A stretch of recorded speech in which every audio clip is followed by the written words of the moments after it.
શિનોર તાલુકાના મોટા કરાડા ગામે દારૂની રેડ કરવા ગયેલા નકલી પોલીસના 3 શખ્સોની ધરપકડ કરવામાં આવી। નકલી સ્પા, નકલી સીએમઓ, નકલી પત્રકાર, નકલી અધિકારી બાદ ફરી એકવાર શિનોર તાલુકાના મોટા કરાડા ગામે નકલી પોલીસ બનીને દારૂની રેડ કરી પૈસા પડાવવા ગયેલા વડોદરાના 3 શખ્સો ઇકો ગાડી સાથે ઝડપાઈ ગયા હતા।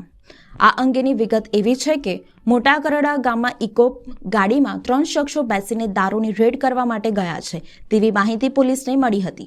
શિનોર પોલીસ કોઈ ઇકો ગાડી રાખતી નથી, જેથી તપાસ હાથ ધરી હતી।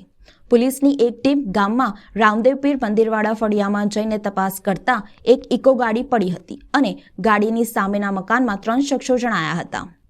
પોલીસના માણસોએ ઘરમાં જઈને તેના માલિક અશોક રમેશભાઈ વસાવાની પૂછપરછ કરતા તેણે જણાવેલ કે ઘરમાં દારૂની રેડ પડી છે અને સાહેબો ઘરમાં તપાસ કરે છે। દરમિયાન ઘરમાં હાજર 3 શખ્સો પાસેથી પોલીસે તેઓ પોલીસ છે કે નહીં તે અંગેનું આઈ કાર્ડ માંગતા ત્રણેય પાસે કોઈ કાર્ડ નહીં હોવાનું અને પોતે પોલીસ પણ નહીં હોવાની કબૂલાત કરી હતી। પોલીસે ત્રણેયની ધરપકડ કરી તેઓની વિરુદ્ધમાં ગુનો દાખલ કર્યો હતો।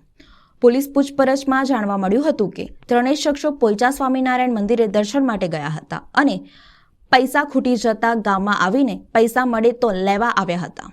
પોલીસે જયેશ રમેશ રાજમલ રહે કૃષ્ણા હોટલની બાજુમાં કપુરાઈ ચોકડી, વિક્રમ લક્ષ્મણ વસાવા રહે સોમા તળાવ ગેસ ગોડાઉન પાછળ ડભોઈ રોડ, નિલેશ પ્રકાશ રાવ દેવરે રહે કપુરાઈ ગામની ધરપકડ કરી હતી।